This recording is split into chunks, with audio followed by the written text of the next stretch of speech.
During the general election in 2010, Gordon Brown, who was then Prime Minister, made headlines for all the wrong reasons on a visit to Rochdale. You might remember the story. He got involved in a discussion with a woman which veered onto the subject of immigration.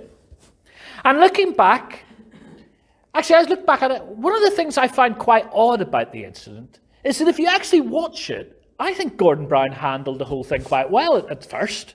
You know, it was an awkward bit at the start of the conversation, but by the end, they were chatting about her grandchildren. He joked about the fact she was wearing red, which is a great Labour colour, and he patted her on her back and went on their way. And that should have been the end of it. But it wasn't. Because then he got into his car. And the first words he said was, "That was a disaster. You should never have put me with that woman. Whose idea was that?" And people couldn't work out what he was talking about. And he says, "Oh, what went wrong?" He says, "Oh, everything. She was just some sort of bigoted woman."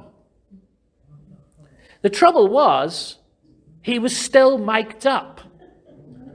And he didn't realize it was on. And then his words were played back to him later on in the morning on the radio. And what he thought had been said in secret was suddenly brought out into the open. And much of our media had no real love for Gordon Brown anyway, but they were only too pleased to be outrageously outraged at this outrageous outrage. However, there was another common response, one that was very common amongst my colleagues and myself and everyone else who has ever worn a mic in the course of their duties. Every single one of us was thinking, "There but for the grace of God." Even Richard Dawkins was thinking, "There but for the grace of God," that day.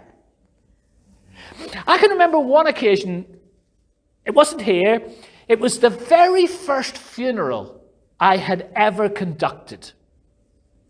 It was a massive village affair. Everybody in the village knew this woman, and everybody was there. The church was rammed. I've since discovered that as funerals go, certainly from the perspective of a minister conducting it, it was one of the easier kinds to conduct. She was a great Christian lady. She lived a long and very happy life and hadn't really been ill until her last few weeks. She had very little family, but what there was got on really, really well, so you weren't going to have any fights at the graveside. There were lots of good stories of a life well lived that they could share. She'd even left very detailed instructions about what she wanted in her funeral. And it was quite novel singing "There is a green hill far away" when the Christmas tree was up, because she died in December. Nonetheless, this was my first funeral. It was a new experience. And at college, they teach you about conducting funerals really, really early. And they tell you why. They say, because if you mess this up, people will remember. And so I was kind of nervous. I practiced this thing to within an inch of my life. I've never practiced anything so much. And we had a service at the church before a committal at the crematorium. And I'd organised it that the church secretary, Richard, was going to give me a lift to the crem, so we'd be making a quick getaway, getting ahead of the hearse. And to my relief, the church service went swimmingly. And then I left the church, I got into Richard's car, and as I pulled on my seatbelt, in sheer relief, I said, "Whew, I don't know about you, but I thought that went all right." And then I realized I was still wearing my tie mic and I hadn't switched it off. And we were still quite close to the receiver, probably no further than the length of this room away. It was hardly the most horrible thing to say, but I had visions of my voice echoing round the church as friends and family consoled each other and hugged each other. Yeah, and then this voice booms out, "Well, that was all right." And like the good Christian he is, Richard let me stew for the entire 15-20-minute journey to the crematorium before telling me he'd switched everything off before we left. And I remember watching that footage of Gordon Brown as what he said was played back to him, and he just looked broken. He may have regretted being found out more than the fact that he had said it, but either way, there was nothing he could do that was going to fix this. And I remember thinking, if stuff I said, or stuff I even thought, were to be played back to me on the radio, how would I feel? How would any of us feel? Well, this morning I want to reflect on Psalm 51. And it's the response of someone who has been confronted not so much with something they have said, but with something they have done that can't be undone. Traditionally, this psalm is credited to David. More than that, it is said to be rooted in a particular incident in David's life. If this were a modern political scandal, we would probably call it Bathsheba Gate. If you're interested, the full story's in 2 Samuel 11 and 12. David is at the height of his powers, and on one occasion he stays behind while his troops go off for battle. He's walking around on the roof and he catches sight of a woman bathing. And David is transfixed and thinks, I have to find out who she is. And he discovers that she's Bathsheba, the wife of Uriah, one of David's most trusted soldiers, one of the guys who's out on the battlefield. But undeterred, David just has to have her. So he gets himself introduced to her. And what happens next is ambiguous. He either seduces her or he takes advantage of her or whatever. But the result is she gets pregnant. And David tries to cover this up by inviting her husband back for what amounts to a conjugal visit. But her husband refuses to sleep with his wife whilst his comrades are out there on the battlefield. And he even refuses when David gets him liquored up. So David sends him back to the front line, and afraid of being found out, David issues some battle orders which lead to certain death for Uriah, after which David marries his wife Bathsheba. Time passes, and then a man called Nathan comes to him and tells him a story that says, this begins with, David, how would you feel if this happened? What would you do? And David's response is one of disgust and demands punishment for the person who does it. And Nathan responds by saying, but it's you. You're the one I'm talking about. David is confronted with the truth about who he is and what he's done. And traditionally, Psalm 51 has been believed to be his response.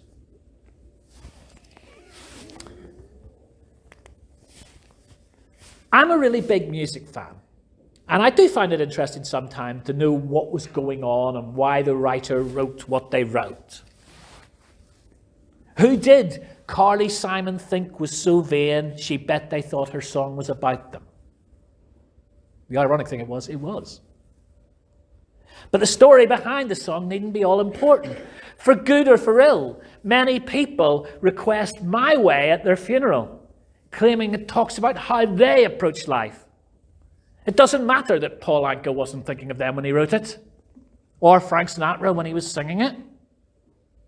We don't need to know who Nielsen was thinking of when he sang, I can't live if living is without you, to be moved by it. And I know the events in George Matheson's life that caused him to write, Oh Love That Will Not Let Me Go. I know the story behind It Is Well With My Soul. I know why John Newton considered himself such a wretch that it took amazing grace to save him. But we haven't needed to know those things to sing their words and mean them for ourselves. Down through the years, countless believers have taken those words and claimed them as their own. And the same is true of Psalm 51. For nigh on 3,000 years, people have heard, read, and sung variations of these words and have felt them speak to their experience of the burden of sin and the aching and longing for a fresh start. In some senses, knowing the backdrop to the song might even get in the way. We might think, well, at least I've not done what he did. And that's a mistake David makes in the story behind the song. When Nathan comes to David and confronts him about what he's done, he doesn't tell a story about a king who commits adultery with one of his soldiers' wives and then has the soldier killed. No, he tells a story about rich men, poor men, and sheep, and how the rich man abuses the poor man. When David hears the story, he's not thinking, this guy's talking about me. We can read the story of David, Uriah, and Bathsheba. And like our modern media, we can be outrageously outraged by what was an outrageous outrage. And then we risk not realizing this might have something to say to us. When writing about Psalm 51, the writer Clint McCann comments that any good history book is really just a long list of embarrassing mistakes complete with names and dates. This, he says, is especially true of the Bible. Israel's story is a long list of mistakes.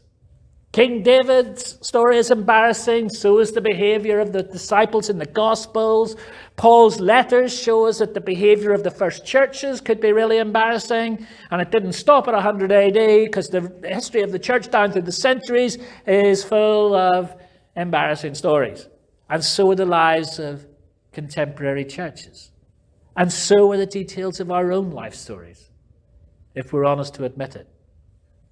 In short, Clint writes, Psalm 51 is not just about Israel or David. It's also about us.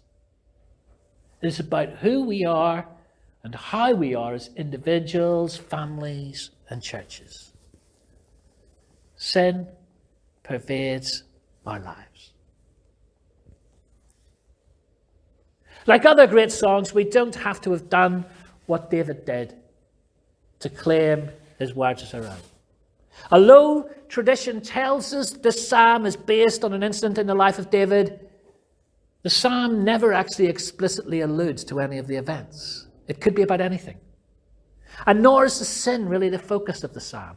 The psalm might confront us with the reality of who we are and what we've done, but that's not the point. The reason it's so loved is because of the hope it contains. It's not preoccupied with guilt, but with the possibility of new life. The message of Psalm 51 could be summed up in 5 words. Failure need not be final. Failure need not be final.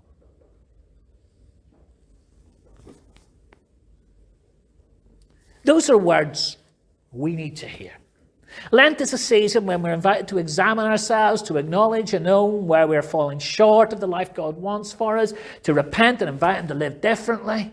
And being aware of our sin and owning that is necessary, but it's not an unambiguously good thing.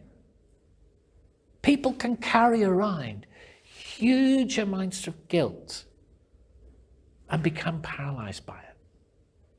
And not all guilt is necessary anyway. A number of years ago, a survey in the UK revealed that more than 40% of us cannot even enjoy everyday pleasures without feeling guilty about them afterwards. I mean, a bar of chocolate. That sort of simple pleasure. Or there's the story of a man who calls his mother to ask how she is. And she replies, oh yes, she's fine, but he's not convinced. So he asks, are you sure? You don't sound very well. Well, I must admit I do feel a bit weak, she says. How come? Well, I haven't eaten anything in over 26 days. Why aren't you eating, the son asks. And the mother replies, because I didn't want to have my mouth full when you finally rang me. I know a few people who really know where that's coming from. And that's not the kind of guilt the psalm is dealing with. There are times when we know we've got it wrong, when we know we have made a mess of stuff, when we would have done it differently if we look back, when we can't see a way through and we don't think, how's this ever going to be made right again? And for many, it preys on their mind. The sheer circumstances of their life are a constant reminder of the mistakes they've made. They wonder if it can ever be put right. And all of that is in this psalm. David talks about his sin always being before him. It's preying on his mind. Everything he does reminds him of what he's done. And acknowledging that and owning it is an important part of worship. And that's why this prayer or song is in the Psalms. But one thing that often stands in the way of facing up to our perception of God is facing up to it is our perception of God, the kind of image of God we carry around. Is our God one of love and forgiveness, gentleness and compassion? Or is our God somebody to just cower before? Not like someone like Jesus who's worthy of our trust. Because the negative perception of the angry God is one so many people carry around. And not just out there. I see it in churches a lot too. And I recognize it in me. When I know there's something wrong in my life, I can find reasons not to spend time with God. Other people will wind up trying to barter with that type of God. Look favorably on me, God. Look what I give to charity. Look how many people I help. Look at what I've done this week. Keep at it. Those are good things. Don't stop. But one of the warnings with which the psalm concludes is God's not delighting in sacrifice, or you would bring it. You're not taking pleasure in burnt offerings. It's as if God's saying, I'm not interested in what you think you can do to put everything right. Quite simply, if you're that way inclined and carry around that perception of God, you're always going to live with that sense of how much is enough. But the message of the psalm is that failure need not be final.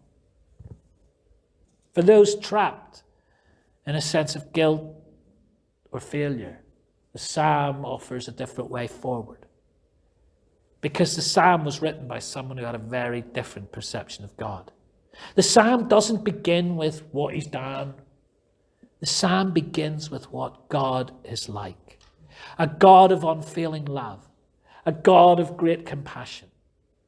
This God's not waiting to zap him because he's got it wrong. He longs for us to get it right. And beginning from that knowledge, the psalmist can then proceed with honesty. He can face the reality of what he's done without trying to wriggle out of it. He doesn't offer this sense of, I know I was wrong, but, or I'm sorry if. There's no sense of, I'm not as bad as so-and-so. He simply says, you're right. What I did was wrong. And owning it was the first step forward. And then he makes a huge request. He says, create in me a clean heart and renew a steadfast spirit within me. Grant me a willing spirit to sustain me. There's something here we would easily miss in the English. Because we use the word create in many ways. When a new business opens in town, we hear of jobs being created. Artists will sometimes talk of their work as their latest creation. Jules will tell you that I am extremely good at creating a mess. The Old Testament has lots of words for that sort of thing. Humans make, design, build. Only God creates. There's a particular word for this. It's bara. Can you say that? Bara. Bit louder. Like you mean it. What? Like once more, like you mean it. All right. Okay. Hebrew has some great words. Bara. In the Bible, there is only one person who ever baras. And that's God. Only God has the power to bara. It's right at the start of the Bible. In the beginning, God creates baras, the heavens and the earth. And when David asked God to create in him a clean heart, the word is bara. He looks on his own life, the mess he's made, the sheer chaos, which is threatening to engulf him and his family and the country. And he looks to that image of God and the formless, chaotic world, and a God with the power to create something out of it. It's like, have you ever played Jenga? And you built up that tower. It really takes a twisted mind to think up a game like Jenga, you know. Who thinks up a game in which there is no winner? There is only a loser. But the way so many people approach life is a bit like Jenga. They think they're building a bigger, better life for themselves, but all the while they're doing it by stripping away bits and pieces of the person God created them to be. And over time, it all becomes a bit more and more unstable. That's how sin works in our lives. And so often, the thing that tips the balance seems so exceptionally minor, but it brings the whole tower crashing down. And so often, when that happens, what people try to do, or wish they could do, is put back the last bit. To undo the one move which brought the tower down. But it was more than that that caused the tower to collapse. All the other things were chipping away and replacing the last bit. Going back on the last thing. It won't mend it any more than putting the last Jenga piece back can rebuild the tower. What it really requires is someone to rebuild it. We need God to do what only God can do. We need someone to bara in us a clean heart. David admits as much in part of the psalm that was not, this one. He doesn't claim his actions were a rare aberration in an otherwise flawless character. He not only admits he's wrong, he admits the kind of person he is. And unlike so much of what we hear today, it's not a case of, well, what do you expect? You know what I'm like. He says, God, I keep feeling this way. And I need you to help me with who I am. I need you to breathe over the chaos of my life and bara in me a clean heart. It's an acknowledgement that without God, we can't face this. It's a prayer that God will do what only God can do. And he asked not only for the power for a fresh start, but for the power to do it all differently.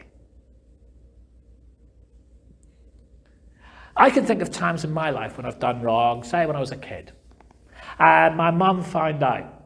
And when I said, I'm sorry, my mum would ask, are you sorry you did it? Or are you sorry I found out? And I'm not certain the truthful answer would have always been the right one at that point. But we can be sorry things turned out as they did. But given the chance, we'd still do the same again. Psalm 51 is a prayer for all those who got it wrong, who were genuinely sorry and wanted to do it differently.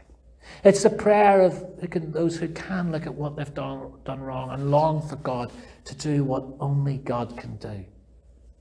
Create in them a clean heart. David prays for a steadfast and willing spirit to keep going. He asks for God not to take his spirit from him. If we are to be steadfast and willing recipients of God's restoration, we need his spirit in our lives. Because it's not always easy or painless. At times it can be hard to believe it's happening at all. It can take time, just as the first creation in Genesis took time. And there's no promise that life will go back to how it was before. It may look quite different. But it is the offer to bring meaning to that new life. And that's why so few embrace it. Because even if we know our way of doing stuff isn't wrong, it's what we know. The pull of the old life can be strong. And we need God's Spirit to remind us who we are, whose we are, what God has called us to be, what He has promised to us. And the thought that God might remove His Spirit from us has haunted believers down through the years. And Paul warns us about not quenching the fire of the Spirit. But the Spirit's role is to guide us towards truth, to let us know, convict us when we get it wrong. And it's our responsibility to be listening for and to Him. And if we do want to cling to our sin, the voice of the Spirit can get crowded out. And we can ignore something so long we just stop hearing it.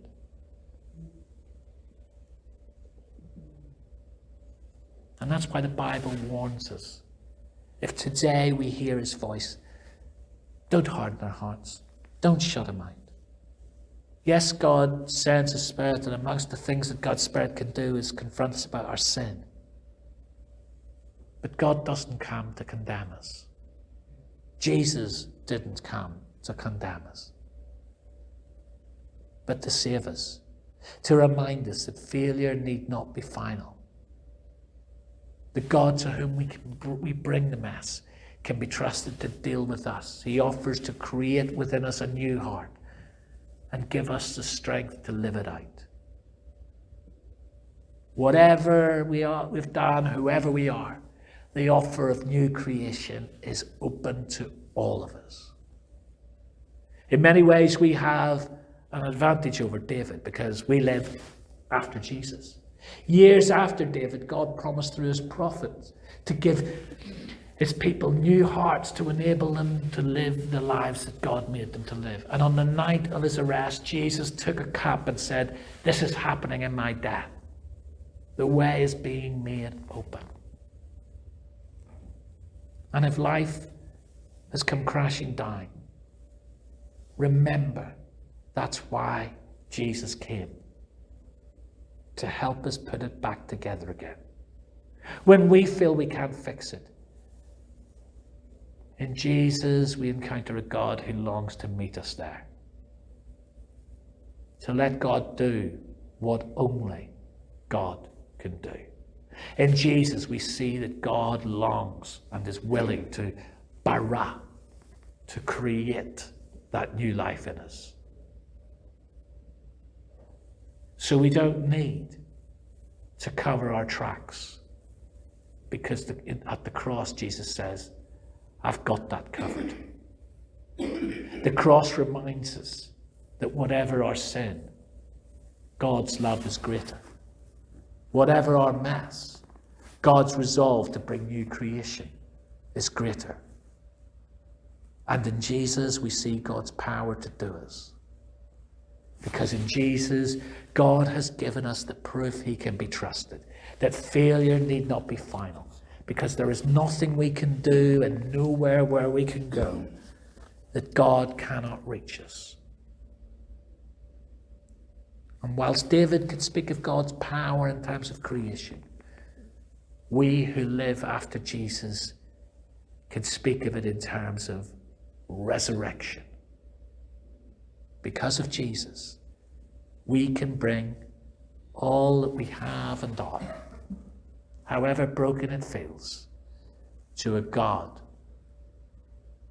who specializes in bara, the creation of new life. Grace and peace be with you.